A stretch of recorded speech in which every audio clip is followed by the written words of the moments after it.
the computer's not even on. It's okay. I like the pregame buzz we have going on. The pregame buzz. Pregame buzz. I don't want Pat to go, oh no, the camera's on, the pressure's on. It's already on. There's no pressure. So that must be doing the commercials. That's your father and your daughter?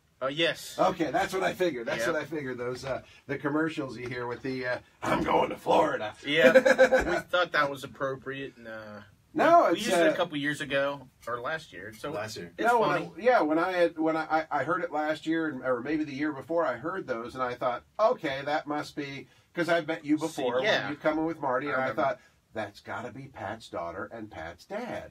That's it. And people use it as a gauge because people go, "Is your dad in Florida?" Yeah. I know. Hey, you're listening. To the commercials. You listen to the commercials. Exactly. That's an indicator that my money's being spent. Yeah, well. I listened to it also. I heard that yesterday. I heard that commercial right here on Mix. I was in the studio and I had the volume up, and yeah, you're good right there. I heard him say that. And my daughter. He's good, right? Does he have to be closer? Or is he good? You don't need. Yeah, I will take a water. Thank you. You will get parched. I will. I'll be talking. Yep. There we go. We're good there? Okay. Yeah, just don't wander off from it. Yeah, lean into it. Okay. Get right there. Yeah, get about maybe an inch or two away from it. Stay that close to it. Otherwise, you're going to sound like this. And Michael's going to sound like this. He's such a quiet person. Yes. You can hear me whisper As across the room. As I recall, you're not. I'm not. Which is good. I told You Marty give me that rolling first time up. he interviewed you. I said, okay, he speaks up. That's excellent. I'm loud. And I can incite riots. That's a good thing. Okay. Turn the computer It on. depends upon where you're at and what Yankee time of night it is That's right. and where the police are. We ready? Yes, sir. Yep. Welcome back to the 101. I'm Michael Morris. Today, I'm excited because I have not only a client, a good buddy of mine, and actually the first call I ever made when I started my business was to your dad. I did not know that. Yes. Today I have Pat DeMary of DeMary Truck. Pat, how are you? I'm great. How are you? I'm good. I'm excited because we were going to do this a couple weeks ago, and then holidays come up. Yeah. But you're here today, and I think what's important to discuss is the history of this company because you are second generation, right? Oh, actually, yes, for the company, but third kind of. Like entrepreneur. Yeah, third generation entrepreneur, really. What I think is cool, and I'll tell this story because I don't know if I really told you this story. When I started my business, for some reason, I was in the media for 15 years at this point, and I would have to drive by your place every single day. And it bothered me because I didn't know what was going on. So the first call I made when I worked at 99.7 The Blitz, your dad answers the phone and talks to me for half an hour. Not about marketing or anything else. And the whole time I'm like, is he ever going to say I can come see him? And he says, I don't need anything now, but if you call me in a few years. And I thought, I'll write that down. Because I didn't know any better. Right. So I write it down, I call him in a few years, and he's like, I don't need anything now, but in a few years. So when I called him 7 years later, first phone call I make when I start my business, he picks up and he says, why do you call me so much? And I said, he said that? Because he knew, Oh I think my he'd gosh. known I was checking in with him. And so I thought, I said to him, I don't care what it is. I don't care about money. I just have to get you as a client because I'm just interested. I want to know the story. Right. So then you and I ended up doing business later on. Yeah. And it's so cool to see him after the fact because I never got to meet him. And the first time I met him, it was about 20 degrees out. He didn't have a jacket on, but he had like the Elmer Fudd hat on. Sure. And I thought, Stocking cap. he is the character that I expected him to be. Absolutely. He is a character. Can you tell a little bit of the story of DeMary Truck? I mean, you can even go as far back as the 3 generations of entrepreneurs. Well, if what I'm being told is correct, is that my grandfather started buying trucks and hauling Stroh's beer, tractor trailers, of it from, because Columbus was a brewing town, distributing it to Detroit and Milwaukee, and they would drive those trucks. That's correct, and yeah, right there. So they owned like 3 tractors and trailers. I don't know the details on that, but we had trucks, and we would had contracts to distribute Stroh's beer, and so we did that. That morphed into knowing about trucks, because vehicles, especially trucks, were kind of, the highways had just been built. I can only reflect back upon that, and it was a new technology. So my grandpa, my grandpa died when he was like 42. So I never got to meet him. I could never interview him. But from what my dad's saying is that they got to know trucks. They got to have them, rent them, lease them. That was a business, still is a business. My cousin still runs that business because. Oh, really? Yeah. Small companies can only support so many families. Right. Okay, it's just the way it is. So in the mid to late 60s, just around before or after I was born, those companies split off, and that's when my dad started CW DeMary Services, Inc., and started working on trucks and trailers, reefer units, which is maybe not what you're thinking, but it's refrigerated units on big trailers. I know what you meant. I have to explain that to people because they. Well, we need them now. Now in Ohio, we're going to need them. Yeah, exactly. But that was a big account. Sugar Foods, who ran all the frozen French fries for Wendy's. Mm-hmm. So it was opportune that we were there, and that helped us grow our business. Now I was a baby at that point. Right. And we were down on 4th Avenue, downtown by Columbus State, which is where my cousin's shop is now, over there. And then my dad, in 1980, bought this location. We're out in Dublin, 1055 Dublin Road. And I remember coming in, I was maybe 8 or 9, and me and my buddy Stevie Dolan, we had to work with my dad, and we were throwing big boards down on the ground while my dad was spray painting the shop. And that paint's still on the inside of the shop, scraping gutters and getting that shop ready to go. So that was, and then from there, it was a big bay, 22 bays. It was hard to keep everything busy. That's a big overhead. Right. And we were open to midnight. Hell, I think at one time we were open 3 shifts. I remember, which is ridiculous. It's like a money bleed. Yeah, like you're open that late, which seems great for customer service, but it's like it's bad. It's bad for the books. Yeah. Anyway, about 1984, 85, my dad had some heart issues. Was out. We really didn't have. My brother was there, but he didn't have a lot of support there, and we started suffering. We had to do something, so we became a dealer for Mitsubishi Fuso. And we had no idea what the hell we were doing. But we had some really good mentors. And Dave Newsom, a really good friend of ours still, and showed us how to do it. And hell, my dad was the dealer of the year in like 1990. My brother sold hundreds of trucks. And we kind of springboarded from there. Let me ask you. So you have this family business that started, decades ago. When you're there, right? When this is happening, so there's this downfall in the business. You've got to figure something out. What's the mindset that you have of like, you can only repair so many trucks, right? When it comes to selling trucks, was that something you guys sat down and thought, we'll do this, or was it a stroke of luck or opportunity that somebody said, you guys have a perfect location to sell trucks? I was in high school. Oh, okay. And pretty in a bubble for there. I can pretend to be the genius and answer that question. Radio. No one will know. Sure, okay. I'll have to give that to my brother, Dan DeMary. Very smart guy. He had the what's the word? The genius idea that they needed to do something else. They needed to have a captive market, and that's when they took the leap and became the Mitsubishi Fuso dealer. So you had your core business, but you had to find another outlet, which really became a strength for you. I mean, selling trucks or renting trucks became a strength. Well, the renting, my cousin and my grandpa did. We never did renting when we were CW DeMary Service until the Great Recession as of late, when I had all this used truck inventory, all this money in it, and it's just sitting there. And everybody was broke, didn't have 2 dimes rubbed together to buy a new truck, but they surely could rent one. But they needed it. They needed a vehicle, but they didn't have any money. So let me rent you this. It's on the lot.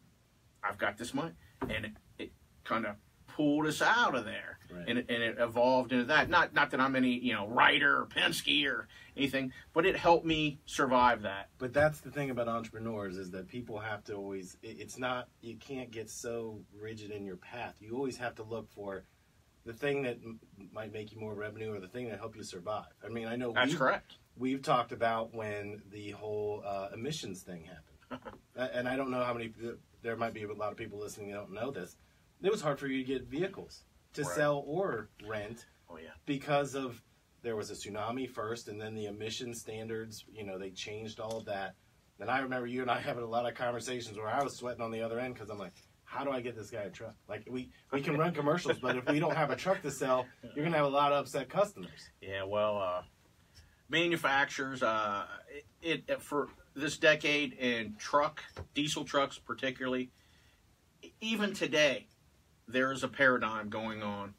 They cannot make diesel clean enough. Cannot do it. Okay? Next 10, 15 years, everything's going to be electric. I mean, you look at what you saw, even my manufacturer, Mitsubishi, which is owned by Daimler, they have a full electric truck. That's the new thing. But yet, the manufacturers really don't know what kind of business plan that is for the dealers. Right. They have not a clue. Right. So they said, we need input from you. Oh, really? Well, they just had you come over to give your input. They did. Apparently, they're trying to squeeze me for that. But, we'll do our best. But again, it's you need to jump from the nest and open your wings up and fly or drop and be done. Right. If you sit in that nest, you're gonna grow and get too heavy, and you're gonna drop and fall anyway. Sometimes you gotta definitely weigh it and try and see what's your best move. But it's a survival thing, and it's a no risk, no reward kind of thing. But you better be able to evolve. Oh, it's working. It's not working. What do I do? Right. I start flapping my wings. What do I do? I skinny down. What do I do? Ooh, this is working. That's why you got to be able to look at your books and know where you're making money and where you're not. You got to be able to see out the windshield. But you feel good about your entrepreneurial skills. I mean, if you're looking, because here's the thing I find interesting about what you do. You're dealing with a lot of companies that need vehicles, whether to buy it or rent it. So they have product they've got to ship. Yeah. I'm sure you see a lot of them are like struggling to survive, right? Yeah. Do you see them kind of going out of business because they are stuck in that rigid mode? They won't make changes? Or do you see it more as they've lost faith in what they're doing? Oh, wow.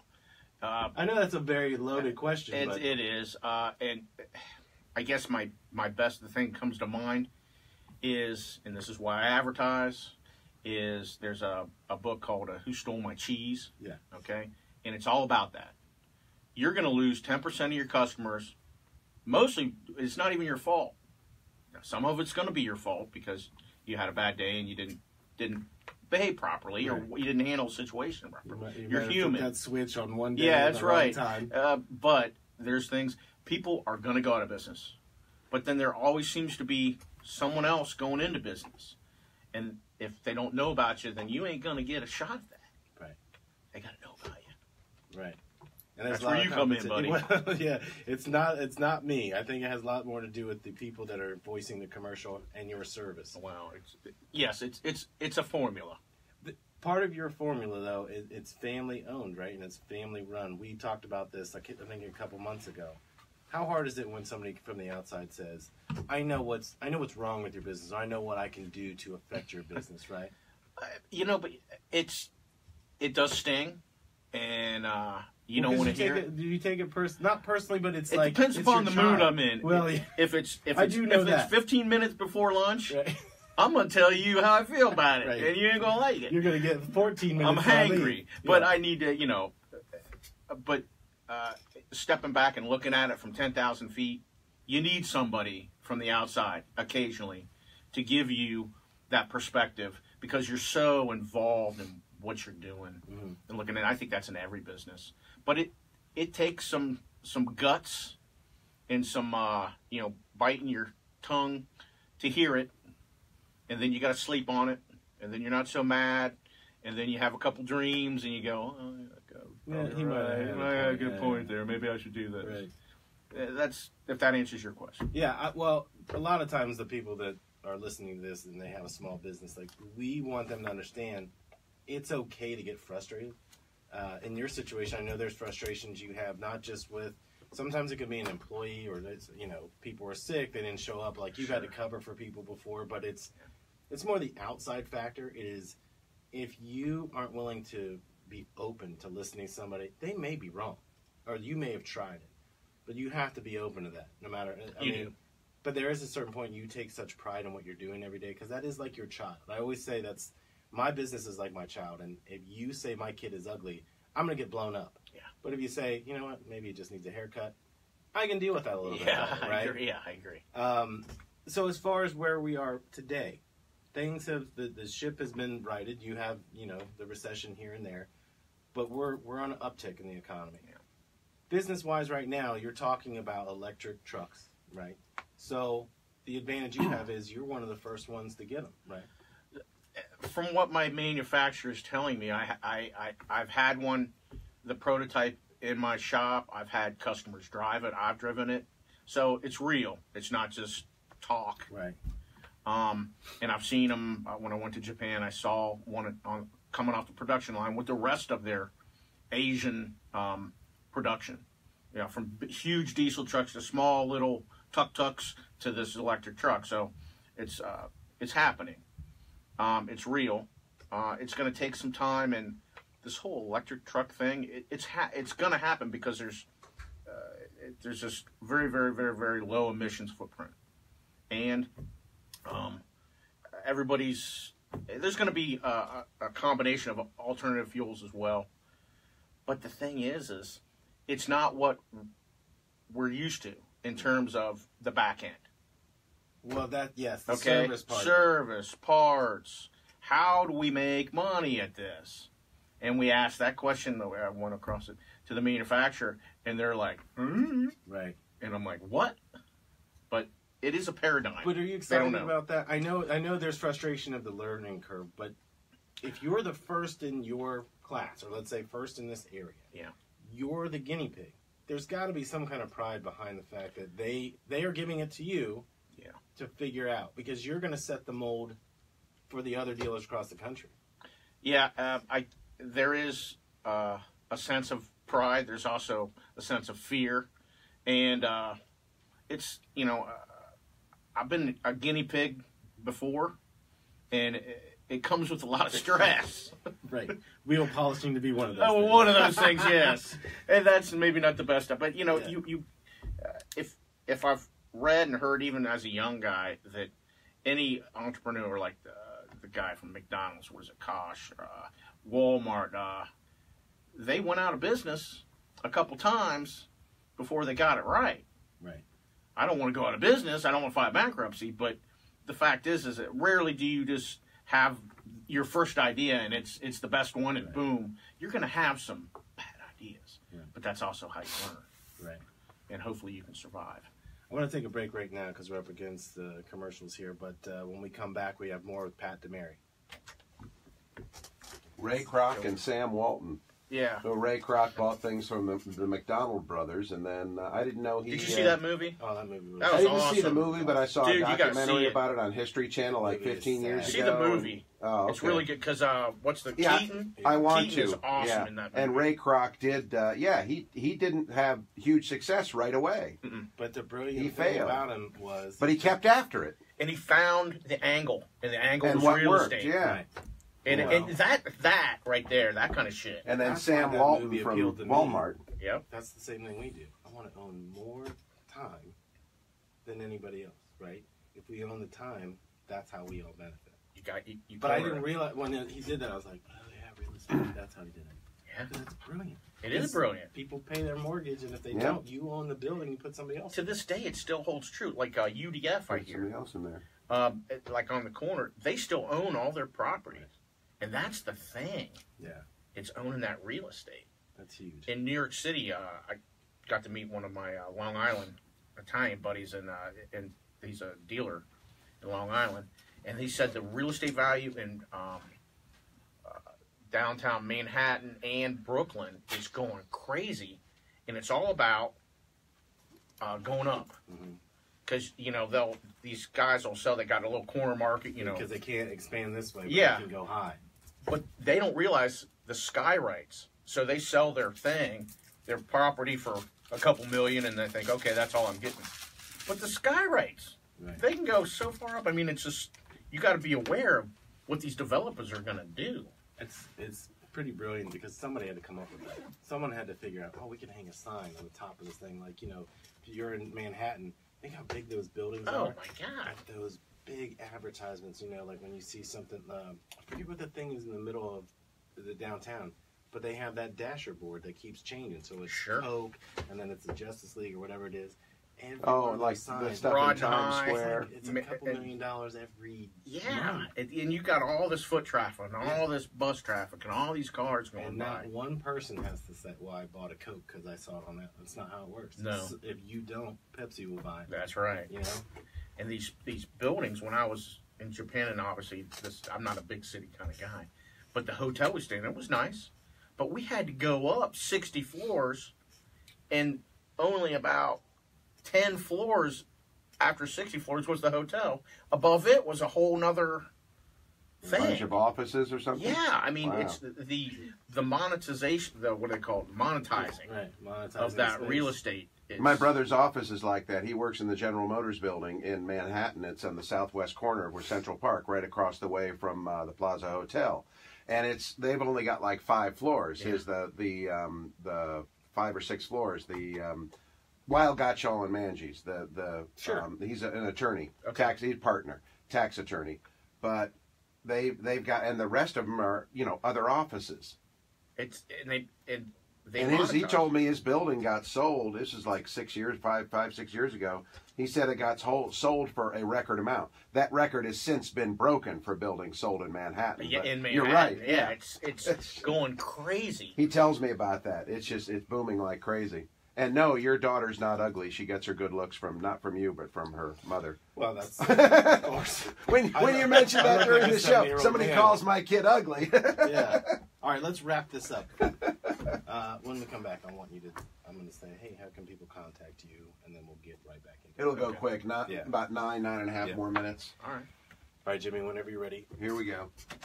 Welcome back to the 101. I'm sitting here with Pat DeMary. Pat, we didn't get a chance to tell people, how can they contact you if they want to buy or rent a truck from you or get service? Well, we're on the web, DeMaryTruck.com.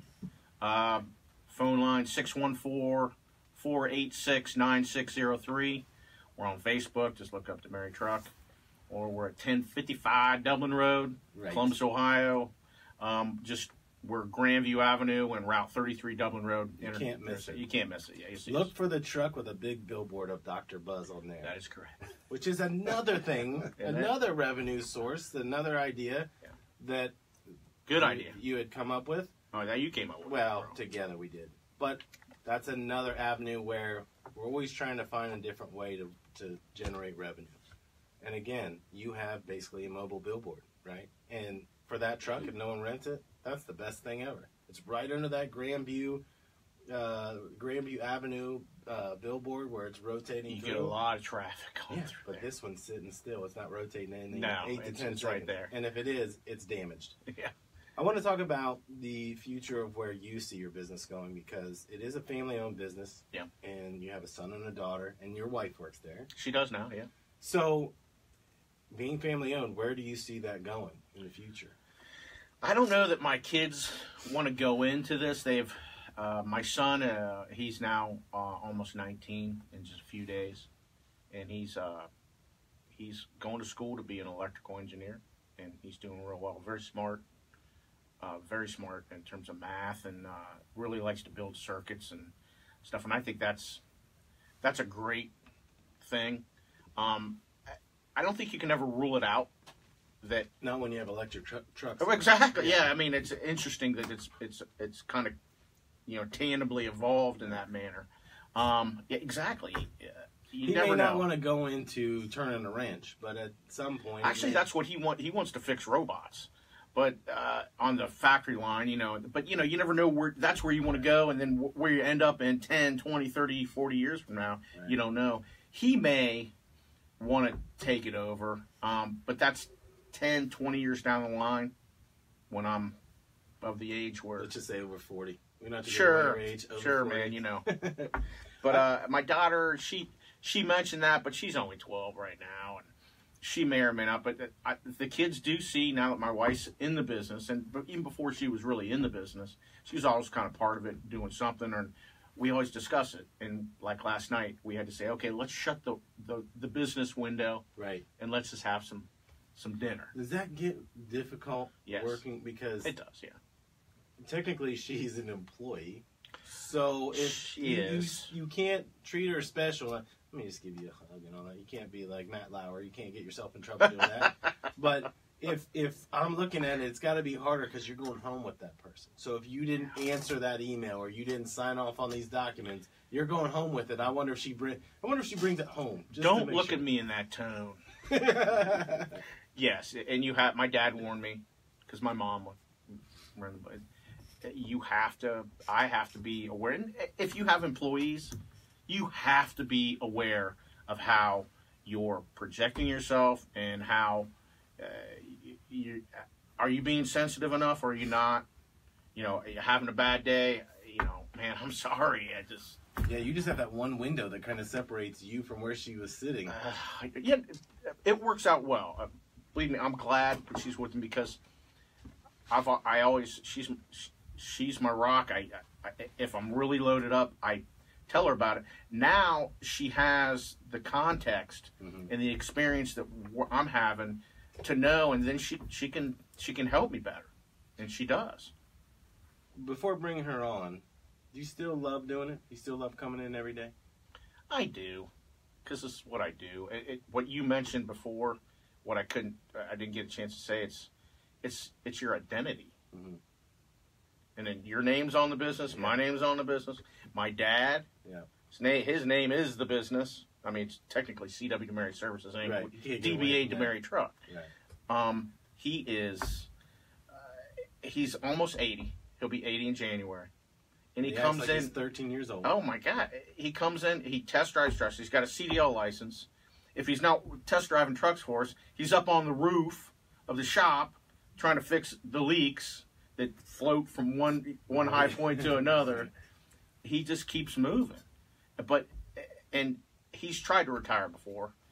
For him, it's no good to sit still and go to dinner at 4 o'clock in the afternoon. Right. It is not good for him at all. I don't think it's good for him. No. Well, he's still engaged. That's the thing that's interesting. Yes. When you see him, he is. And he wants engaged. To be. Yeah. It's his identity. Yeah. When he's not, then what use is, I mean, in his mind, I think, right. What use is he? That's how I think he views it. The cool part for you, though, is I look at it almost like you've got your dad, but your best friend, but he's like a coach. You have access to him at any time. So somewhere down the line, he might have let you walk into something he's done before to go, that happened to me, it's okay, it's cool. A lot of entrepreneurs don't get that advantage where they can go to somebody. Because think about how few... You see people celebrate as entrepreneurs now, but you don't see them in groups. You know what I mean? There's not like, oh, these 10 guys all have their own business. There's 10 guys, one guy owns his own business, the other ones work for Chase or O'Charlie's or something like that. For you, you are kind of on an island. It's nice to be able to refer to him and go, hey, I think I burned the building down. He's like, no, don't worry about it. You know what I mean? Yeah. It's a cool scenario. And I'm fortunate enough I have a couple good friends that, in addition to my dad, that I can bounce things off of. Not competitors. We're in similar business. And they help me out a lot, too. But my dad, absolutely. My whole damn life. It is so fun to run into that guy. You never know what you're going to get. But he's sharp. He knows what's going on. Like, a lot of times I'm running into him in the shop. Not in the business part, but in the shop. Well, that's his thing, man. He's a mechanic. Yeah. From the ground up, he's a wrench. Yeah, he'll just ask me, did you bring coffee? Obviously, he sees I'm not carrying anything. He's like, can you go get it? Like, where am I going to get it? Can you tell people one last time, because we're running out of time today, just tell them how they can get a hold of you one more time. Again, DeMary Truck. I only recommend it because You're such a good dude, taking care of people. Thank you, buddy. Even though you got that little bit of a temper every once in a while, it's still good. You're always doing the good work. I know. I got to keep that in check. I'll just keep me fed, and I'll be cool. DeMaryTruck.com, 1055 Dublin Road, Columbus, Ohio. You can call us at 614-486-9603. I appreciate you coming on today, buddy. Dude, thanks for having me. All right.